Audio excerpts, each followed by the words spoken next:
Well, today we're going to talk about one of my pet peeves. Yes, you heard that right. I have a pet peeve.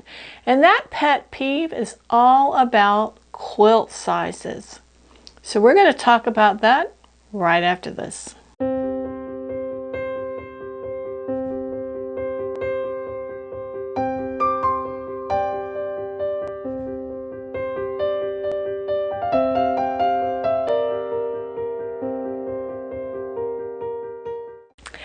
Let's get started because I want to talk to you today about quilt sizes. And you might say, well, why is that so important? Well, one of my pet peeves is spending a whole lot of time making a quilt and putting it on my bed and still having my mattress show. I hate that. Now, I can see where a quilt that was made 50, 60 years ago for a full-size bed, which was the norm at that time, maybe a little bit longer than that, how you would take and put that on a modern bed today. Maybe it's a queen size, because that seems to be a little more standard now. And it's not long enough. It doesn't fall down on the sides long enough to cover the mattress, and it doesn't have enough length to cover the mattress on the end. I get that.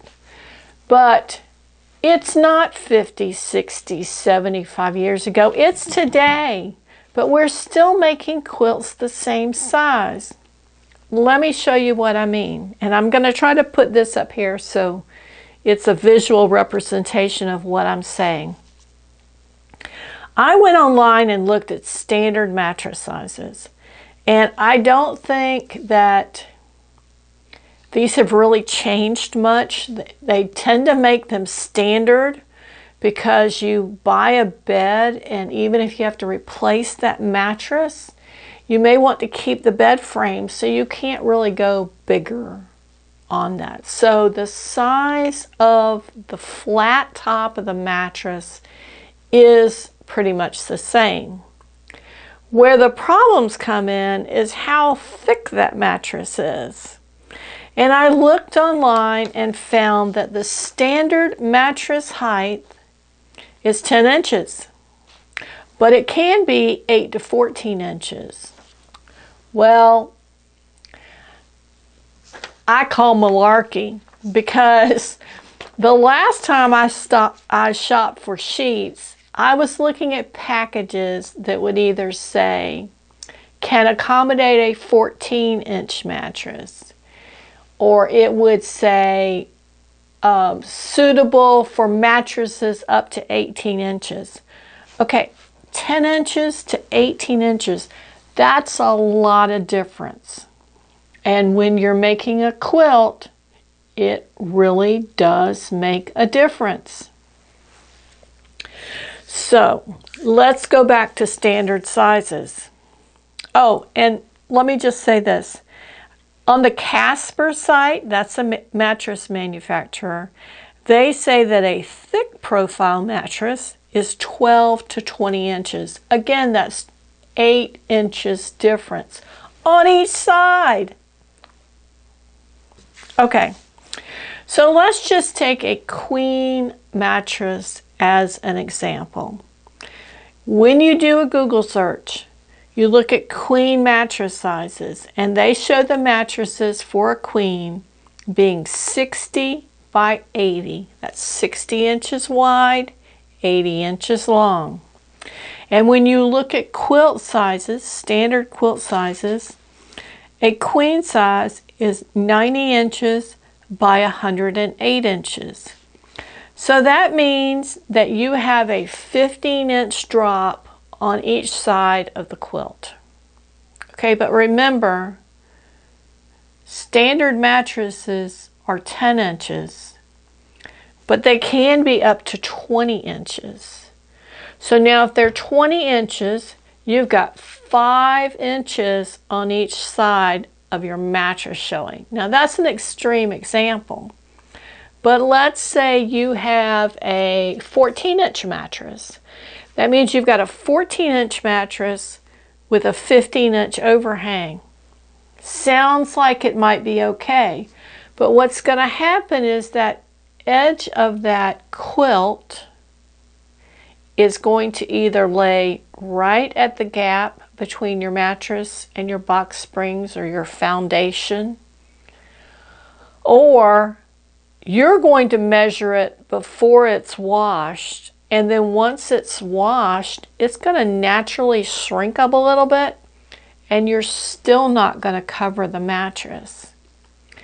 Now, it got me thinking about why we are still using those measurements. And I believe, this is my own personal belief, but I believe that it is dictated in a lot of ways by the size batting comes in. You look at prepackaged batting, you look at batting on a roll. It's usually 90 inches. And the only quilt size, standard quilt size that's more than 90 inches is a king size. So for most situations, a roll of 90-inch batting should do the trick, right? As long as you're going by those standard quilt sizes. But the reality is, and what I keep finding over and over and over again, is 90 inches is not enough, because our mattresses keep getting taller and taller. And that mattress that's getting taller is the one we want to cover with our quilt. So we're talking about standard sizes, and we were talking a little bit about the queen, but here's a little food for thought. A standard queen size mattress is supposed to be 60 by 80. If you have an 18-inch tall mattress and you add that 18 inches to both sides of the quilt and one 18-inch to the end, you should be making a quilt for a queen size bed that will cover the sides of your top mattress that is 96 by 98. That is so close to a standard king size quilt. So just keep that in mind when you're making quilts, that you may need to adjust the sizes to meet your needs. The quilt I just took off my bed is one of my favorites. It's my cherry rose quilt. You've seen it here on the trunk show recently. It is a lovely quilt, but it will not cover my mattress. And I have to think of creative ways to make it look right when it's on my bed. And that mattress was specifically designed the size that would be consistent with quilt sizes. So it was designed to be a 90-inch square. But you add the shrinkage that comes in from washing it, the shrinkage that comes in from quilting it, and now you have a quilt that's not 90 inches, and you're trying to fit it on a bed that is taller than average, so it doesn't work. The quilt that's on my bed now is one I made for a king size bed. And I tried to use it on my queen, and it is more of a rectangular shape. It's not quite 110. It's probably, I don't know, 90 something by the 108. It would be my guess. I'd have to measure it to be sure, but it's a large quilt, and it took a lot of work and a lot of time to quilt it all by hand, put it all together. I tried to put it on the long way. And doing that meant that it was much longer a quilt than what you would normally put on a queen size. And it did extend over far enough to cover most all of the mattress. It still was pretty close there into where that gap is. But doing it that way, I either had to leave so much of the quilt at the foot of the bed that it was longer than how tall the bed is, or I had to roll it over the pillows the way that quilts and bedspreads were done years ago. And that's not really what I like. I don't really like that look, particularly with that quilt. For some reason, it just kind of throws it off. So I flipped it sideways so that it was the right length to get right under the edge of the pillow when they stood up. The sides go almost to the floor. So in the winter time, it's great because it keeps you really warm. It would be way too big for summertime. But it just got me thinking about all these sizes and how some of these sizes probably need to be modernized, or you need to take into consideration when you make a quilt what bed it's going on, what mattress, what is the height of the mattress, what is the actual size of the mattress.